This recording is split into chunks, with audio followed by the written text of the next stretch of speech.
अस्सलाम वालेकुम दोस्तों, मैं आसिम सुहेल आपकी खिदमत में हाज़िर हूँ। उम्मीद करता हूँ कि सब खैर खैरियत से होंगे। अल्लाह पाक आप सबको अपनी हिफ्ज़ व अमान में रखे। दोस्तों, आज का हमारा प्रोग्राम बवासीर पर है कि इसकी वजूहात क्या हैं, क्यों होती है और इसका इलाज क्या है। तो वीडियो शुरू करने से पहले जल्दी से हमारे चैनल को सब्सक्राइब कर दें और साथ में दिए गए बेल आइकन के बटन को भी ज़रूर दबा दीजिएगा।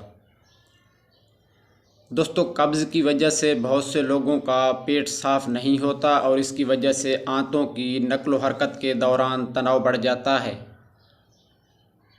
जिसकी वजह से बवासीर हो जाती है। इसके अलावा जो लोग ज़्यादा देर तक खड़े रहने का काम करते हैं या फिर मोटापे का शिकार होते हैं,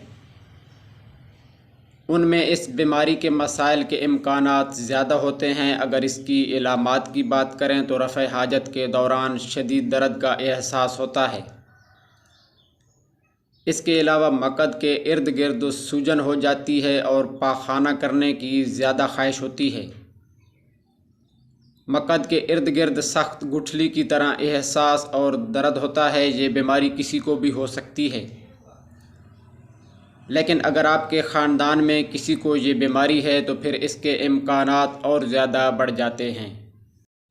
इसके मसाइल मर्दों और औरतों में यकसा तौर पर पाए जाते हैं और ये बीमारी 40 से 65 साल की उम्र के दरमियान ज़्यादातर पाई जाती है। आमतौर पर यह बीमारी ख़ुद ब खुद ठीक हो जाती है, लेकिन कुछ इलाज इसकी तकलीफ़ और ख़ारिश को नुमायाँ तौर पर कम करने में मदद कर सकते हैं। दोस्तों, ग़िज़ा में तब्दीली पाखाना को बाकायदा करने और नरम रखने में मदद कर सकती है। इसमें फल और सब्ज़ियां शामिल हैं और ज़्यादा रेशे वाला खाना भी इसमें मदद कर सकता है। इसके अलावा वज़न कम करने से भी इस बीमारी के वाक़यात और शिद्दत को कम करने में मदद मिल सकती है। दोस्तों, इलाज के तौर पर तारा मीरा के बीज ले लें 50 ग्राम और छोटी इलायची भी 50 ग्राम ले लें। इसके अलावा मिश्री है, ये भी 50 ग्राम आपने ले लेनी है।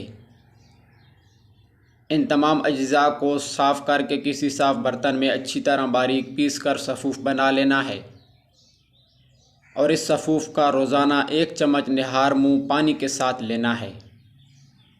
इसको 1 हफ़्ता इस्तेमाल करें। इससे आपकी बवासीर, चाहे वो बादी है या खूनी है, वो इससे ठीक हो जाएगी।